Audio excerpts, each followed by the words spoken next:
Desa Gondomayu bagian keempat selesai. Kata Simbah dengan langkah tertatih mendekati Mas Erik dan Mas Damar yang beringsut mundur. Siapapun yang sudah masuk ke desa ini tidak akan bisa keluar. Nurut saja sama ucapan saya. Di tengah keheningan itu, suara ayam yang lirih itu terdengar semakin sering. Kalian mendengar suara itu, nak? Tahu artinya? Mas Erik dan Mas Damar masih menjaga jarak dari langkah Simbah. Pocong. Setelah mengatakan itu, seolah ada sesuatu yang membuat perasaan Mas Erik dan Mas Damar tidak enak. Benar saja, tidak ada angin, tidak ada hujan. Tiba-tiba terdengar suara pintu dibanting dengan sangat keras. Masalahnya, setelah suara bantingan itu, serempak terdengar suara gebrakan di semua sisi. Simbah tertawa semakin keras. Nyali Mas Erik dan Mas Damar benar-benar dipaksa sampai ke titik frustasi karena tidak ada yang bisa mereka lakukan. Seolah-olah kejadian ini seperti mimpi belaka. Suara-suara itu mengisyaratkan satu hal, di sekeliling rumah pasti ada sesuatu. Simbah yang awalnya membungkuk kemudian mulai terjerembab ke atas lantai tanah dengan mata melotot ke arah Mas Erik dan Mas Damar. Simbah mulai merangkak. Kedua kaki Simbah seperti lumpuh. Ia merangkak menggunakan tangannya dengan bibir yang komat kamit, entah apa yang diucapkannya. Simbah terus mendekat dan Mas Damar mulai melantunkan doa, meminta agar siapapun bisa menolongnya. Mas Erik hanya terdiam sembari meracau, sial, sial. Saat itulah tercium aroma familiar yang seolah menyadarkan Mas Erik dan Mas Damar. Aroma itu adalah aroma sembujo. Aroma itu semakin menyengat, sedangkan suara Rama yang dari tadi menciurkan nyali Mas Erik dan Mas Damar perlahan sirna. Di belakang ada pintu ring, teriak Mas Damar. Mereka bergegas lari dan Simbah masih berusaha mengejar. Dilihatnya kotak yang Mas Damar lihat tadi. Namun segera ia tepis tanda tanya di dalam pikirannya. Apa maksud dari kain kafan itu? Mereka berhasil keluar dari rumah dan yang mereka lihat pertama dari halaman belakang rumah mereka adalah berpetak-petak tanaman singkong. Aroma sembujo masih tercium menyengat dan anehnya hanya Mas Erik yang menciumnya. Ikut aku, Mar. Entah terjepit atau apa, Mas Erik merasa aroma ini seperti memberinya jalan. Benar saja, langkah mereka perlahan menuju ke tanah hutan. Pepohonan yang sedari tadi menjadi penanda perjalanan mereka kini mulai mereka temui. Mas Erik meyakinkan Mas Damar bahwa desa itu dihuni oleh mayat. Pertanyaannya adalah kenapa mayat harus dikuburkan lagi? Kain kafan ring, apa hubungannya? Mas Erik terlihat bingung. Di kotak yang ada di dapur ada banyak kain kafan yang tumpuk, kata Mas Damar.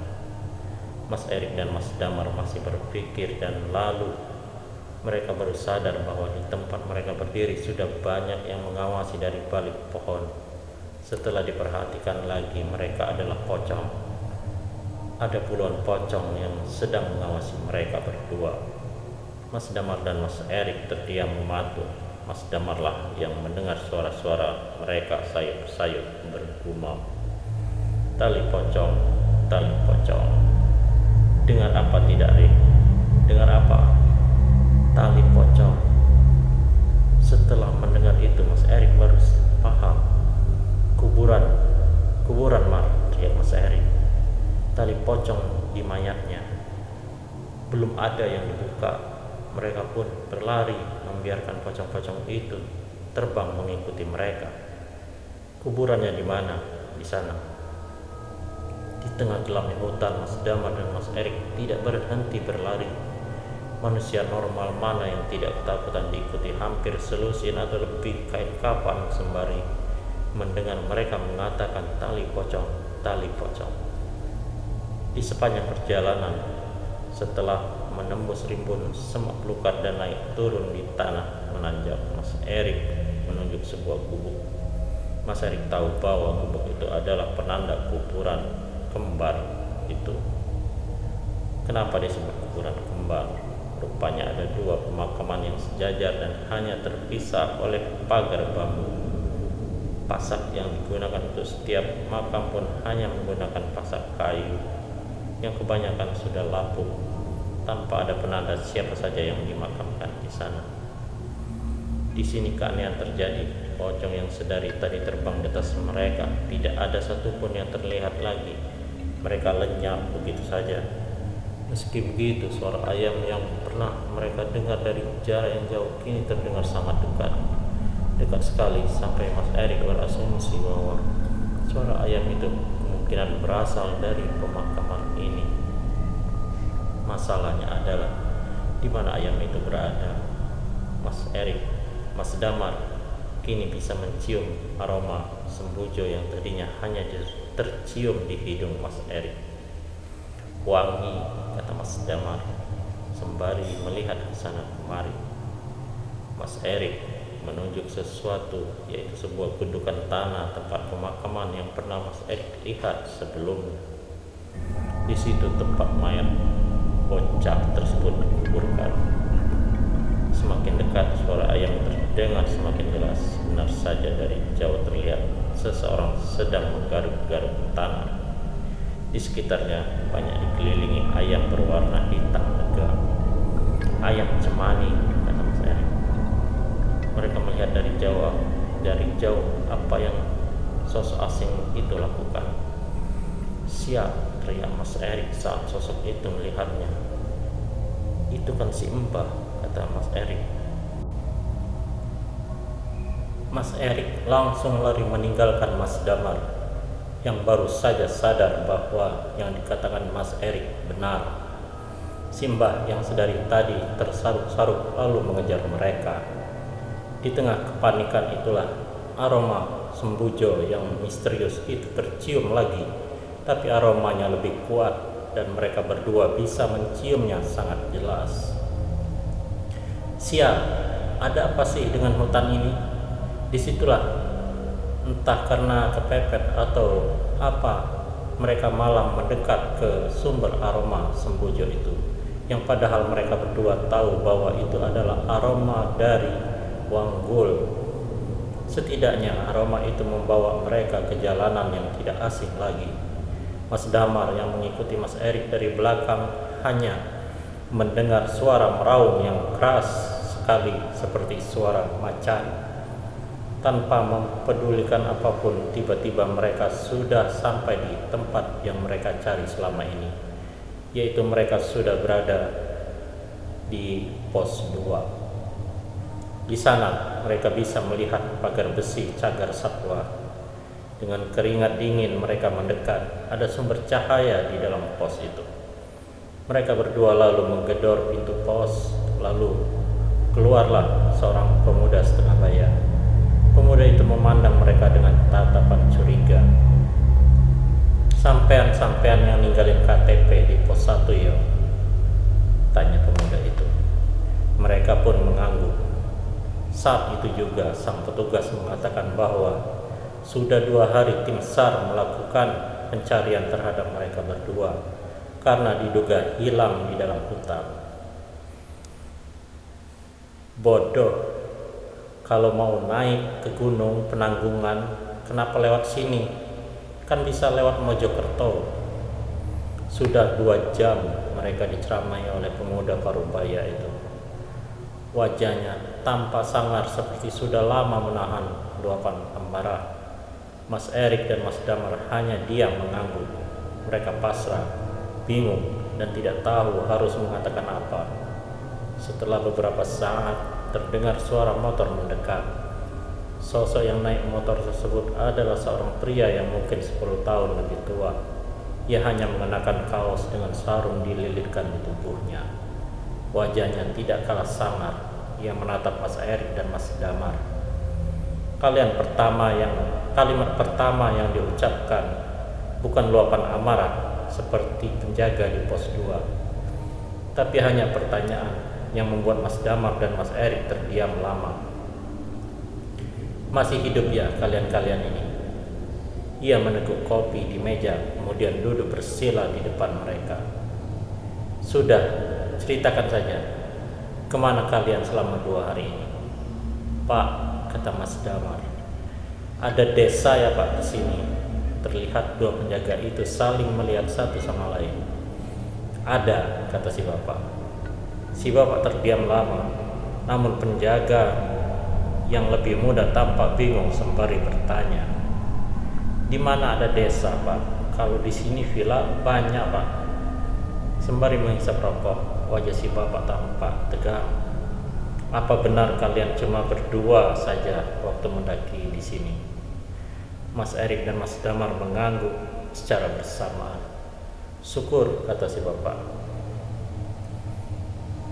Alas iki pancen angker. Dulu sudah terkenal bahwa banyak yang pernah lihat kalau ada tempat yang namanya Sering Pintu, sebuah pohon keramat yang kabarnya bila dilihat ada desa di dalamnya. Desa ini namanya adalah Desa Gondomayit. Masalahnya tidak ada yang tahu di mana keberadaan pohon ini. Untungnya kalian tidak terjebak di desa ini dengan membawa jumlah orang yang ganjil. Kalau sampai itu terjadi, biasanya hanya satu yang tidak akan bisa pulang. Mas Erik dan Mas Damar saling memandang satu sama lain. Sekarang aku tanya, apa yang kalian rasakan sekarang? Mas Damar yang awalnya ragu, akhirnya menunjukkan area di mana ia mendapat musibah. Si bapak hanya diam dan tampak tidak terkejut seperti pernah melihat ini sebelumnya. Si bapak menginstruksikan agar Mas Damar tidur terlentang, sementara jari-jari kakinya ditarik satu persatu. Kurang lebih hampir setengah jam, si bapak memijit kaki Mas Damar. Area di tubuh Mas Damar yang membesar perlahan kembali normal. Besok-besok jangan kencing sembarangan lagi ya. Setelah percakapan itu, Mas Damar dan Mas Erik berpamitan mau pulang. Sebelum mereka berdua pergi, Mas Erik menemui si bapak bertanya dengan wajah penasaran. Pak, saya mau tanya sekali lagi. Ada wanita tua yang sempat mengejar saya dan teman saya. Itu siapa ya? Wajah si bapak tampak berpikir, kemudian ia berucap, Sarti. Sarti, kata Mas Erik mengulangi. Sampean tahu kalau pocong itu sebenarnya bisa diikat sama ilmu hitam. Nah, Sarti itu hanya sebuah gelar. Pocong bisa dikirim untuk mencelakai siapapun, bisa digunakan untuk mengganggu bisnis orang. Nah, desa itu dimiliki oleh si mbah ini. Si mbah ini manusia dong Pak. Si bapak hanya diam sembari menggeleng. Ia tidak bisa melanjutkan ini lebih jauh. Dari informasi ini Mas Erik mengambil kesimpulan bahwa cara mengikat pocong berarti dengan cara memegang tali pocongnya. Sekarang yang menjadi pertanyaan adalah berapa banyak pocong yang sudah diikat? Kenapa eksistensi desa ini masih muncul? Sebenarnya cerita tentang pesugihan pocong bukanlah hal yang baru. Banyak cerita tentang pesugihan pocong, mulai dari sebagai pelaris makanan hingga pembawa bala atau sial bagi keluarga yang tidak disukai. Apapun itu, mungkin ujung dari cerita ini berhubungan satu sama lain dengan desa itu. Yang menjadi poin penting di sini adalah jauh di luar akal sehat, hal gaib seringkali menyembunyikan misterinya sendiri. Pesan dari cerita ini adalah di mana bumi dipijak, di situ langit dijunjung. Sekian kisah misteri kali ini yang bersumber dari tweet Simple Man. Terima kasih. Wassalamualaikum warahmatullahi wabarakatuh.